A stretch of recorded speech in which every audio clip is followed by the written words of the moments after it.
여러분 반갑습니다. 오늘도 여러분의 고민을 같이 한번 들어보고 모두가 알면 좋을 만한 솔루션 혹은 조언에 대해서 제가 영상을 준비해봤어요. 오늘 우리 형팬분의 사연은요, 물경력에 대한 거예요.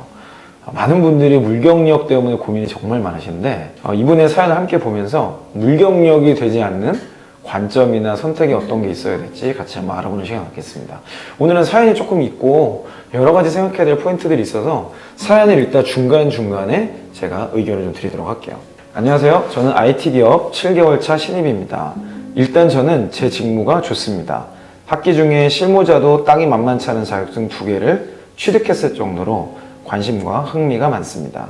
유명한 기업 2곳에서 떨어진 후 20대 후반에 접어드는 나이에 경제활동과 경력이 급했던 저로서는 어느 한 중소기업에 취직하였습니다. 물론 제가 원하는 직무로요. 자, 지금 이런 직무를 만났다면 이거는 너무 복 받으신 분 같아요. 저는 이것만으로도 되게 인생에 있어서 큰 의미를 찾으신 거다.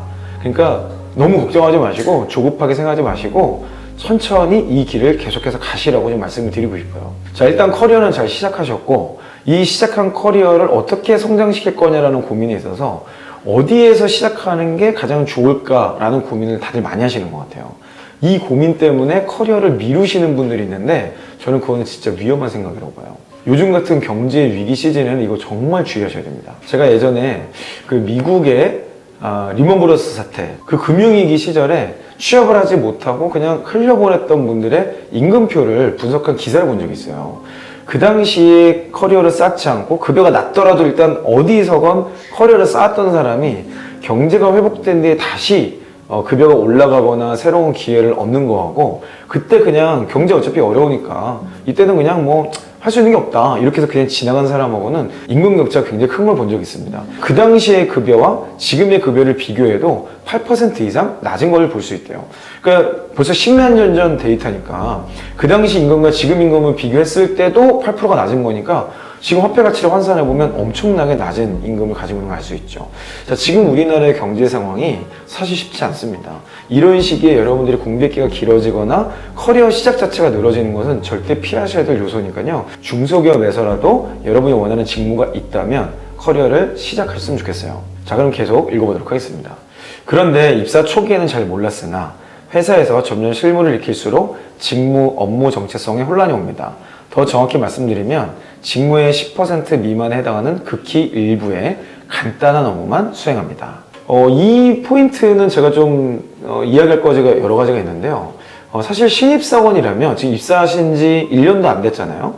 신입사원이라면 직무를 막론하고 겪을 수 있는 그런 현상이에요. 혹시 나만 그런 건지 아니면 회사 전체적으로 그런 건지 한번 따져볼 필요가 있어요. 자, 지금 우리 형팬분의 업무가 반복되는 아주 낮은 차원인 게 중요한 게 아니고 여러분 회사의 업무가 이런 낮은 차원의 기술 혹은 직무 전문성만 쓰는 것인지를 점검해 보셔야 된다는 거죠. 자, 이걸 하는 방법은요. 회사에 있는 5년차, 7년차, 뭐 10년차 회사 업력이 얼마나 되는지는 제가 정확히 알 수 없지만 그 회사에서 대부분의 시간을 보냈던 실무 책임자들 이런 분들이 쓰는 어떤 직무 능력이나 기술들이 어떤지를 한번 점검해 보세요.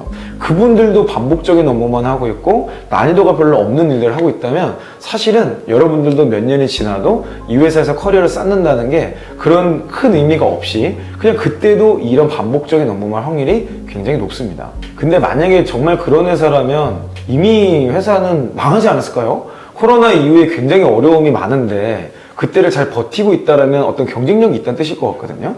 그럼 그때 실무자들에는 무언가가 있었을 텐데 그 요소가 진짜 없는지는 꼭 한번 점검을 해보셨으면 좋겠어요. 자, 또 다른 예로 저도 인재개발팀장 할 때 또 교육팀장 할 때 신입사원이 입사를 하잖아요. 그럼 배치를 받으면 그 친구에게 근 7개월에서 1년 정도는 책상 정리만 시켰어요. 그 직원 입장에서는 내가 경영도 공부하고 뭐 HRD도 공부하고 뭐 엄청난 뭐 직원 교육을 꿈꾸고 들어왔을 텐데 1년 가까이 책상 정리만 시키는 게 너무 가혹하다 또는 별로다 이렇게 생각할지 모르겠는데 제 팀장인 제 입장에서 전혀 그렇지 않았어요. 책상 정리가 가지고 있는 의미가 너무 중요하고 그 책상 정리의 각도 또는 배치의 위치 뭐 앞이냐 뒤냐 높낮이에 따라서 교육생의 몰입도가 굉장히 큰 차이가 있습니다. 이거를 가르치기 위해서 본인 스스로 깨달을 수 있도록 하기 위해서 저는 아주 의도를 가지고 그런 허드렛일 같은 것들을 시킨 적이 있어요. 심지어 간식 하나에도 철학이 있고 간식을 어떤 걸 세팅하느냐에 따라서 교육생의 만족도나 몰입도에 영향을 줄 수 있다면 이거는 일 자체는 반복적인 업무고 또 그 사람 입장에서는 아니 HRD 전문가가 되려고 회사에 입사했는데 간식 맨날 깔고 있어 이러면 자기 직무의 전문성에 전혀 발전이 없다고 생각할 수도 있어요. 근데 제 입장에서는 전혀 그렇지 않다는 거죠. 그래서 여러분들이 지금 하고 있는 일을 너무 섣불리 판단하기보다는 이 과정을 통해서 우리 고객에 어떤 가치를 줄 수 있는가, 고객에게 연결되어 있는 포인트 자체가 단절되어 있다면 그건 다시 생각해 봐야겠지만 그런 게 아니라면 조금 더 최소 1년 정도는 그 업무를 해가면서 내가 이걸 가지고 어떻게 전문성을 키워갈 수 있을까를 고민해 보시면 더 좋을 것 같다고 말씀드리고 싶어요. 계속 읽어보겠습니다. 가장 큰 걱정은 전반적으로 업무의 난이도와 강도가 낮아서 직무 역량 발전에 거의 없다시피 하여 당사에서 어떻게 직무 역량을 발전시켜야 할지 막연하고 추후 이직을 고렸을 때 오히려 장애물이 될 것 같은 느낌이 들기도 합니다. 소위 말하는 물경력, 경력 무덤의 소리는 듣고 싶지 않습니다. 그래도 최소한의 희망을 갖고 부서 내 롤모델을 찾으려 여러 부서원들과 대화를 해봤지만 모두 해당 직무에 관심은 거의 없고 경력 채우기, 돈 벌기, 편함, 그 이상 그 이하도 아니었습니다. 그나마 부서장님이 챙겨주시긴 하지만 이거 하나 믿고 가기엔 불안하고 제 경력의 리스크가 크다고 느껴집니다. 자, 지금 선배들의 이런 상태는요, 어찌 보면 되게 당연한 것 같아요. 제가 이 퇴사한 이 형이라는 채널을 통해서 만나는 수많은 댓글들, 그리고 제가 이 채널을 시작하게 된 배경도 대부분의 직장인들이 이런 상황이기 때문에 그래요. 일에서 의미를 못 찾고 그냥 월급 이외에는 회사 다닐 이유가 없고 계속 퇴사한 이 형을 보셨거나 이런 분이 아니라면 당연히 이런 생각할 거예요. 이건 너무 당연한 이슈거든요. 그러니까 여러분들이 주의하셔야 될 건 뭐냐면 여러분들이 지금 저를 통해서 듣고 있는 내용들은 리더십들이 들어야 될 내용들이에요. 뭔가 새로운 도전을 하고 사람들을 이끌어내고 판을 바꿀 수 있는 이런 정말 임원급들이나 들을 내용들을 지금 계속 듣고 있단 말이죠.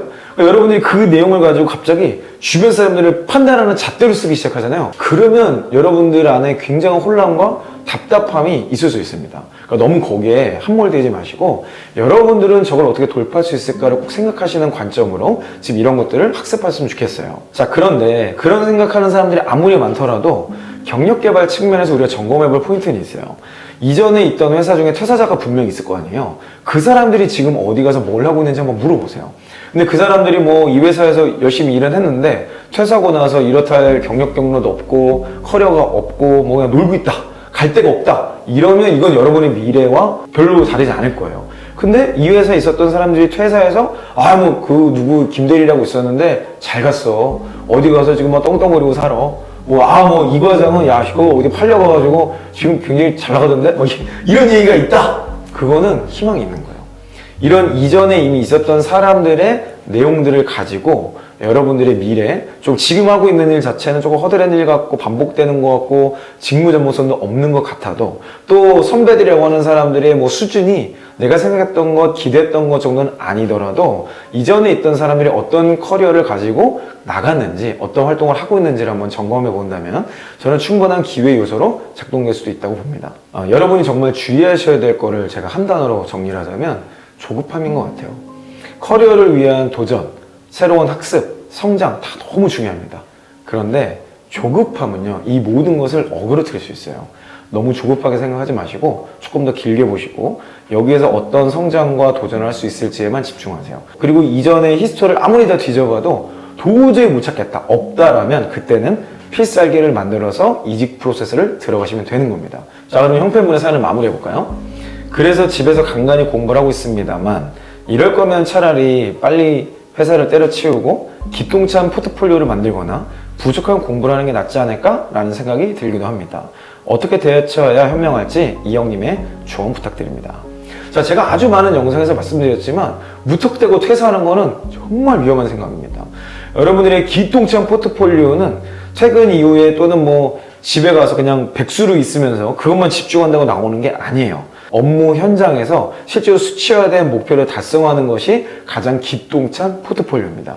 절대 무턱대고 퇴사하지 마시고 회사에서 일을 하시면서 공부가 필요하다면 주경 야독을 하셔서 여러분의 필살기를 만드시는 데 도전하셨으면 좋겠고요. 지금 형편분의 사례를 보면 아니 업무 강도도 낮고 뭐 일도 그렇게 어렵지 않다고 그러잖아요. 그러면은 사실 워라밸도 좋고 업무하는 과정에서도 뭔가 학습할 수 있는 시간적 여유가 있다는 얘기인데 굳이 이걸 퇴사해서 할 필요가 있을까요? 그냥 내 마음의 문제가 아닐까라고 저는 생각이 드는데 이 마음은 너무 중요한 거 맞습니다. 그런데 이 마음 때문에 나중에 후회할 선택은 하지 않으셨으면 좋겠어요. 이미 많은 분들이 보내신 고민살롱 영상을 보면 이런 상황에서 섣부른 퇴사, 섣불리 그냥 뭐 나가면 난 잘 될 거야 라는 이런 생각으로 후회하시는 분들이 많이 있었죠. 그런 후회를 반복하지 않으셨으면 좋겠습니다. 네, 오늘도 여러분의 고민을 가지고 함께 알아봤는데요. 여러분의 고민은 여러분만의 고민이 아닙니다. 아래에 있는 더보기란과 고정 댓글에 있는 링크를 통해서 여러분의 사연을 또 궁금하거나 고민되는 내용을 자세하게 보내주세요. 저희가 잘 가공해서 여러분과 티 안 나게 여러분께 필요한 조언을 드리도록 하겠습니다. 저는 다음 영상에서 또 찾아뵙도록 하겠습니다. 이상 이영이었습니다.